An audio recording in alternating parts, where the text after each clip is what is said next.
Bonjour à tous. Ce point méthode concerne le développement. Il s'agit ici de faire un bref tour d'horizon d'une notion simple mais pourtant indispensable pour réussir en mathématiques et commencer avec des bases solides. Le développement est le procédé inverse de la factorisation, lequel est présenté, lui aussi, dans un point méthode sur cette chaîne. Précisons cela en donnant pour commencer une courte définition.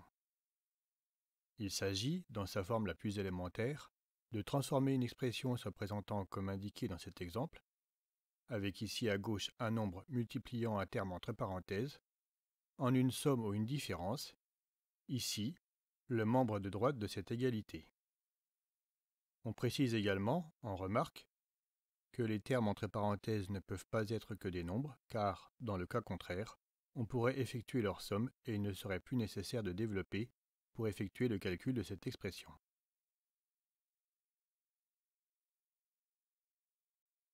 La méthode à employer pour développer une expression constituée de chiffres et de lettres consiste à prendre chacun des produits 2 à 2 et à appliquer la règle des signes, déjà présentée sur cette chaîne dans une vidéo. Pour cela, il faut utiliser la notion de distributivité, notion qui est illustrée maintenant par deux exemples. Commençons par la simple distributivité. Sur cet exemple, le nombre 2, qui multiplie la somme x plus 3, écrite entre parenthèses, est distribué à l'intérieur des parenthèses.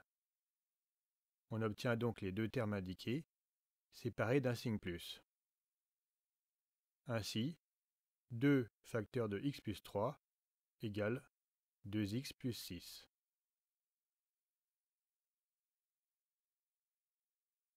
On complique un peu les choses en passant cette fois-ci à la double distributivité. On a deux groupes entre parenthèses à multiplier et il faut que chacun des termes des parenthèses de gauche soit distribué aux termes des parenthèses de droite. Cela fait donc 4 opérations à écrire, conformément à ce qui est indiqué. Chacune des opérations est indiquée par une flèche de couleur. On utilise, cette fois-ci encore, la règle des signes et on simplifie tout ce qu'on peut en regroupant les termes de même nature. Le procédé ainsi illustré se généralise, si nécessaire, à des expressions de plus grande taille comme on va le voir à la fin de cette vidéo. On reprend ce qui vient d'être expliqué sur deux exemples que l'on détaille complètement. Premier exemple. On cherche à développer 2 plus 4x facteur de x moins 1. On procède comme indiqué en utilisant la double distributivité et la règle des signes. On simplifie en notant que, d'une part, x que multiplie x égale x au carré. D'autre part, l'ordre des termes est sans importance, ce qui fait qu'on peut regrouper les termes de même degré selon notre bon vouloir. Ainsi, par exemple, 2x et moins 4x doivent être rassemblés pour obtenir moins 2x. Les quatre termes trouvés après distribution sont repérés par quatre couleurs différentes. On précise ici le détail des quatre opérations qui ont été effectuées. Vous pouvez vérifier que vous avez bien compris la façon de s'y prendre pour développer l'expression proposée.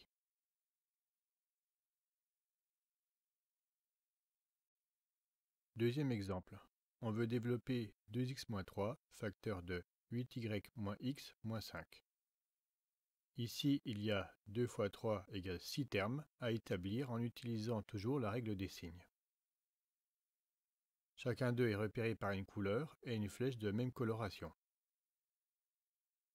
Pour obtenir le résultat présenté, il suffit de mener à bien les 6 opérations indiquées, chacune d'elles pouvant être effectuée dans l'ordre de son choix. Le mieux étant de faire cela avec méthode pour ne pas risquer d'en oublier un. Ici, par exemple, on a commencé par distribuer le terme 2x avant de faire de même avec le nombre moins 3. On aurait tout aussi bien pu faire le contraire, cela n'aurait rien changé au résultat. Ce point méthode est maintenant achevé. Si cette vidéo vous a été utile, merci de le faire savoir et soutenez-nous en vous abonnant à notre chaîne. N'hésitez pas à laisser des commentaires si vous avez des questions, des remarques ou encore des propositions d'amélioration.